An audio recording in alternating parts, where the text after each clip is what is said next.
Last part में हम इस डायग्राम की बात कर रहे थे, गाइटन की। ये डायग्राम बहुत इंपॉर्टेंट है, इसको लाजमी देखें।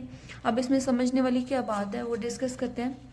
First of all is the pro erythroblast, then basophilic erythroblast, polychromatophil erythroblast, orthochromatic erythroblast, reticulocyte and erythrocyte. First of all pro erythroblast, this is highly basophilic. अब इसका क्या मतलब है? बेसोफिलिया का आपने हिस्टोलॉजी में पढ़ा होगा कि basophilia refers to the nucleus basically. जहाँ पे न्यूक्लियस डेंस स्टेनिंग होता है वहाँ पे ज़्यादा बेसोफिलिया प्रेजेंट होता है, यानी कि ब्लू स्टेनिंग ज़्यादा होती है हिस्टोलॉजी की स्लाइड पे। तो इसकी अगर हम स्टेनिंग करेंगे तो हाईली बेसोफिलिक आएगी due to the presence of a large nucleus. ये बात अब काबिल गौर है, आपको पता है कि न्यूक्लियस नहीं प्रेजेंट होता मैच्योर आरबीसी में। तो अब यही चेंजेस आनी है फाइनल आरबीसी की प्रोडक्शन तक। Highly staining very large nucleus present in the pro erythroblast.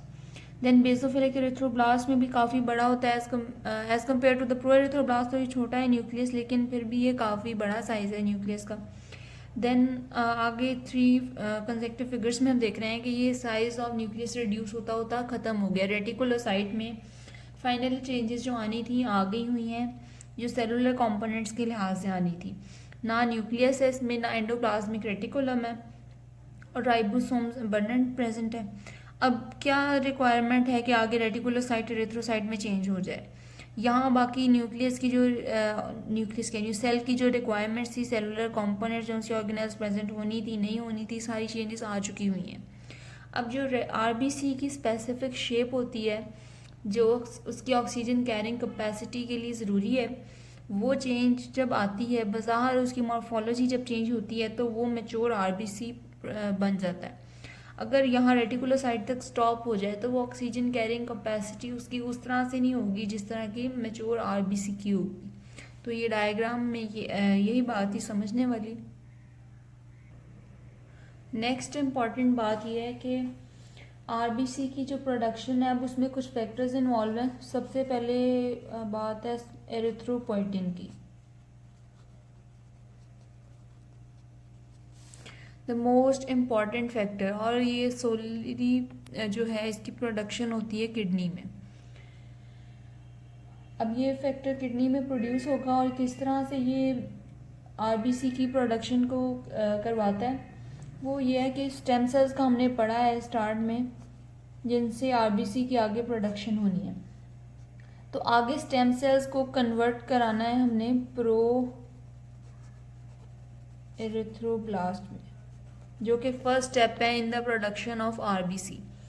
अब यहाँ पे रोल आता है एरिथ्रोपोइटिन का, जो कि फैक्टर है in the production of RBC which is produced from the kidneys.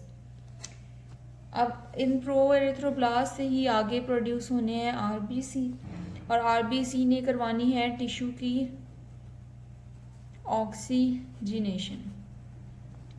अब जब ऑक्सीजनेशन कम होगी, इससे प्रोड्यूस होगा हाइपोक्सिया, और हाइपोक्सिया जो है वो इस एरिथ्रोपोइटिन की प्रोडक्शन को इंक्रीज करवाएगा, यानी कि इसको स्टिमुलेट करेगा। इसको स्टिमुलेट करने के लिए फिर कौन सा फैक्टर होगा?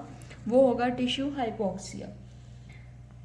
इसी वजह से एक थ्योरी भी है कि हाइपोक्सिया इंड्यूसिबल फैक्टर 1 जो है वही जो हमने न्यूक्लियस के लेवल पे हमने पढ़ा था कि हार्मोन रिस्पॉन्स एलिमेंट्स होते हैं जो कि पर्टिकुलर जीन को एक्टिव करते हैं और उसके रिजल्ट में पर्टिकुलर प्रोटीन्स प्रोड्यूस होती हैं।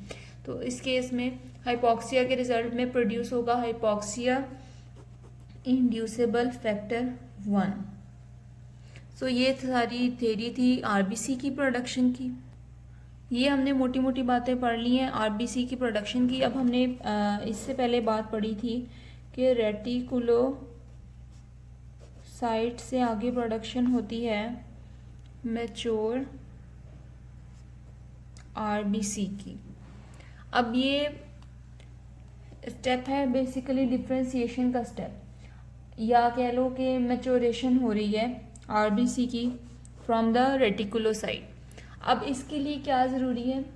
इसके लिए चाहिए विटामिन B12, जिसको हम अब नेक्स्ट हमने पढ़ा है कि रेटिकुलोसाइट टू मैच्योर आरबीसी, यानी कि RBC that is has a maximum oxygen carrying capacity, वो मैच्योर आरबीसी होता है। रेटिकुलोसाइट में बाकी चेंजेस आ चुकी होती हैं। तो अब इस स्टेप को कहते हैं मैच्योरेशन, क्योंकि मैच्योर आरबीसी यहाँ प्रोड्यूस हो रहा है। अब इसके लिए रिक्वायरमेंट है vitamin B12 and folic acid.